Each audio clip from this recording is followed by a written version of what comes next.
कमी साहित्यात अगदी झटपट होणारे आज आपण बटाट्याचे कटलेट किंवा ज्याला आपण आलू कटलेट म्हणतो ते बघणार आहोत। मुलांना किंवा मोठ्यांना बटाट्याचे पदार्थ खूप जास्त आवडतात, तसे हे कुरकुरीत आलू कटलेट तुम्ही सुद्धा नक्की करून बघा। तर रेसिपी नेहमीप्रमाणे भरपूर टिप्ससह तुमच्यासोबत मी शेअर केलेली आहे, म्हणून ती अगदी शेवटपर्यंत नक्की बघा आणि जर रेसिपी आवडली तर एक लाईक नक्की करा। चला तर मग वेळ न घालवता रेसिपीला सुरुवात करूया। बटाट्याचे कुरकुरीत कटलेट बनवण्यासाठी सगळ्यात पहिल्यांदा इथे आपण एक 3 ते 4 मध्यम आकाराचे आणि वजनी म्हणाल तर साधारणतः अर्धा किलो प्रमाणात उकडून सालं काढून बटाटे घेतलेले आहे। शक्यतो सकाळी बनवायचं असेल तर रात्री तुम्ही फ्रीजमध्ये उकडून बटाटे ठेवले तरी सुद्धा चालू शकतील। उकडलेला बटाटा सिंपली आपल्याला मॅश करून घ्यायचा आहे किंवा छान असा कुस्करून घ्यायचा आहे। अगदी तांब्या किंवा पेल्याने सुद्धा तुम्हाला करता येतं। बटाटा आपण इथे छान कुस्करून घेतलेला आहे। आता यामध्ये 2 हिरव्या मिरच्या अगदी बारीक बारीक चिरून घेतलेल्या आहे।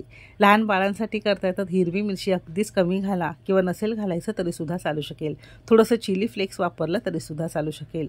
अर्धा चमचा साधं जिरं घेतलेलं आहे। 1-2 चमचे आपण इथे बारीक चिरलेली कोथिंबीर घेतलेली आहे। अगदी अर्धा चमचा लिंबाचा रस घेतलेला आहे। थोडंसं टँगी किंवा थोडं चटपटीत कटलेट तयार होतात। नसेल वापरायचं तर थोडंसं आमचूर पावडर किंवा चाट मसाला घातला तरी सुद्धा चालू शकेल। आता ही सगळी जिन्नस तुम्ही तुमच्या आवश्यकतेनुसार कमी अधिक करू शकता। अर्धा किलो उकडलेल्या बटाट्यासाठी साधारणतः अर्धा कप आणि वजनी म्हणाल तर साधारणतः 100 ग्राम प्रमाणात कॉर्नफ्लोअर घेतलेला आहे। कॉर्नफ्लोअर तुमच्याकडे नसेल तर सिंपली आपले पोहे असतात 1 कपभर घ्यायचे आणि मिक्सरला छान बारीक पावडर करून घ्यायची आहे।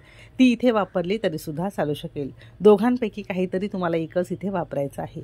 चवीपुरतं किंवा अर्धा चमचा मीठ घातलेलं आहे। आता ही सगळी जिन्नस हाताने छान गोळा होईपर्यंत आपण मळून घेणार आहोत। आता घेतलेलं प्रमाण किंवा अर्धा किलो बटाट्यासाठी अर्धा कप कॉर्नफ्लोअर अगदी परफेक्ट आहे।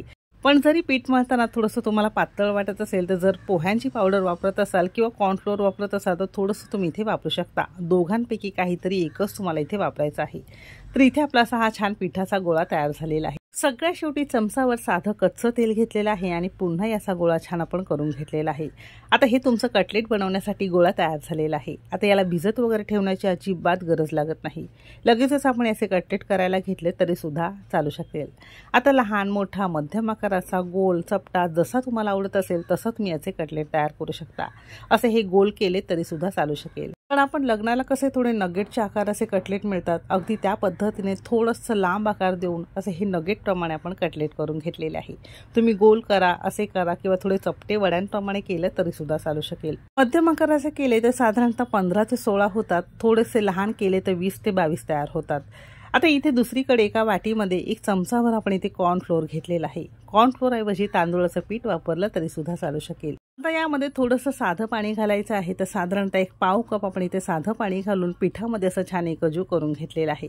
आता हे कॉर्नफ्लोअरचं पाणी फार जास्त पातळ नको किंवा फार जास्त घट्ट नको, जसं ताक असतं अगदी त्या पद्धतीने आपण हे करून घेतलेलं आहे। दुसरीकडे मस्त कुरकुरीत आपले कटलेट होण्यासाठी मेजरिंग कपने अर्धा कप किंवा 100 ग्राम प्रमाणात भाजक्या शेवया किंवा ज्याला आपण रोस्टेड शेवया म्हणतो ते घेतलेलं आहे। म्हणजे खीर वगैरे बनवतो ना अगदी ते शेवया हाताने छान बारीक चुरून घेतलंय। मिक्सरला करून घेण्याची अजिबात गरज लागत नाही।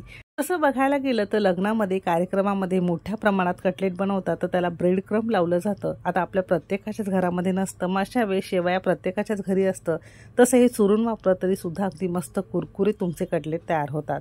तर बघितलं एखादी गोष्ट तुमच्याकडे नसेल तर त्याला पर्याय म्हणून सुद्धा मी तुम्हाला सुचवलेला आहे। अशी ही पूर्वतयारी आपली कटलेट बनवण्यासाठी झालेली आहे। आता फायनली आपण कटलेट बनवायला घेणार आहोत। तर एक गोळा घेतलेला आहे। कॉर्नफ्लोअरच्या पाण्यामध्ये छान घोळवून घ्यायचं आहे। असं केलं की काय होतं माहिती का, जो कुरकुरीतपणा असतो ना याला असा हा छान चिटकून बसतो आणि पटकन घोळवून घेतलेला हा पिठाचा गोळा लगेच शेवयांवर घालायचा आहे आणि ओला हात न करता असा यामध्ये छान घोळवून याला छान कोटिंग करून घ्यायचं आहे। या पद्धतीने केलं की व्यवस्थित बाहेरून मस्त कुरकुरीत आणि आतून छान मऊसूत तुमचे कटलेट तयार होतात। सेम पद्धतीने उरलेले सगळे कटलेट असे आपण करून घेतलेले आहे। असं केल्यानंतर एक तर फ्रीजमध्ये 10 मिनिटांसाठी ठेवून द्यायचं आहे। बाहेर ठेवलं तरी सुद्धा चालू शकेल, म्हणजे लावलेल्या शेवया याला चांगल्या चिटकून बसतात, तेलामध्ये फार जास्त सुटत नाही। आता आपल्याकडे वेळ नाही, लगेचच आपण याला तळायला घेणार आहोत। तर त्यासाठी कढईमध्ये छान कडकडीत आपण तेल गरम करून घेतलंय। आता कटलेट घालताना हाताला चटका लागण्याची भीती वाटत असेल तसं हे झारीने किंवा पळीने आपण अगदी सहजपणे सोडू शकतो। यामध्ये खूप एकत्र घालायचं नाही, तर मोठ्या आचेवर सुरुवातीला 1 मिनिटभर यातले बुडबुडे कमी होईपर्यंत आपण मस्त एका बाजूने थोड्याशा लालसर रंगावर तळून घेतलेला आहे। आणि तळत असताना फार जास्त याला हलवायचं नाही, फार जास्त जोर लावायचं नाही, अगदी नाजूक साजूक हातानेच आपल्याला बाजू याची उलथून घ्यायची आहे आणि दुसऱ्या बाजूने सुद्धा एकसारखं आपल्याला साधारणतः 1-2-2.5 मिनिटं मस्त तळून घ्यायचं आहे। अशा थोड्याशा लालसर रंगावर झालं की आपले हे मस्त कटलेट खाण्यासाठी तयार झालेले आहे। बघू शकता याला लावलेल्या शेवया सुद्धा याला छान चिटकून बसलेले आहे। आता हे असं लावल्यामुळे दिसायला किती सुंदर दिसतं, तर मुलं सुद्धा याला जास्त अट्रॅक्ट होतात आणि अगदी आवडीने खातात। या कटलेटच्या पिठामध्ये तुम्ही वेगवेगळ्या भाज्या सुद्धा घालू शकता, म्हणजे आणखीन जास्त हे पौष्टिक होईल। तर कुरकुरीत असे हे आलू कटलेट किंवा बटाट्याचे कटलेट खाण्यासाठी तयार झालेत। रेसिपी आवडली असेल तर एक लाईक नक्की करा, चॅनेलवर नवीन असाल सबस्क्राईब करा। चला तर मग भेटू एक मस्त आणि जबरदस्त रेसिपी सोबत। तोपर्यंत मस्त खा आणि स्वस्त रहा।